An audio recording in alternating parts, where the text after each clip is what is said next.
شيء طبيعي يعني انت من ترجع هذا واحد من الاساليب، يعني احنا مو معناها رجعنا كتلنا دفاع، بدليل اذا سوى احصائيه على الفرص بالشوط الثاني احنا عندنا فرص للتسجيل اكثر من فريق زاخر، فرص للتسجيل يعني هم نعم استوعبوا الشوط الثاني في اوقات المباراه، لكن كفرص احصائيات اذا سوى احصائيات تلقى فرصنا للتسجيل اكثر من فريق زاخر.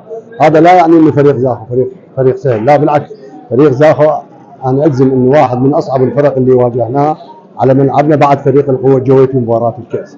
فنقدر نقول فضينا الشراكة اللي بيننا وبين فريق زاخر، لكن عندنا 6 مباريات انا اعتبرت بعد هذا جاني عفو هاي المباراة محروم مباراة زاخر، لكن المباراة الجاية وحيدا فريدا محمد قاسم وياي.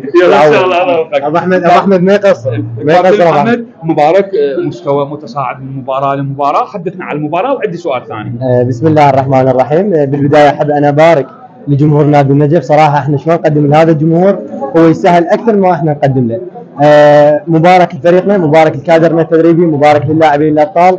انا اليوم اعتبر فريق زاخو من الفرق المحترمه، صراحه فريق يمتلك لاعبين على مستوى عالي، كادر تدريبي. الحمد لله وشكرا اليوم قدرنا نفضل الشراكه بيناتهم.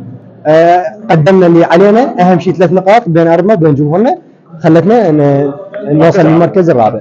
كابتن، الكل اتفق من محللين من يعني كل المعنيين بشأن الرياضي، يعني من الضروري تواجد محمد قاسم وحسن فوقي لربما على القائمة الأولية مالي. قرارات المدرب وانا جدا احترمها، صراحه انا جندي مجند في خدمه المنتخب الوطني، متى ما يعني دزوا علي انا اكون حاضر، وانا صراحه اذا كنت وياهم او مع اذا خارج القائمه فانا مشجع بالنسبه لي، اعتبر نفسي المنتخب.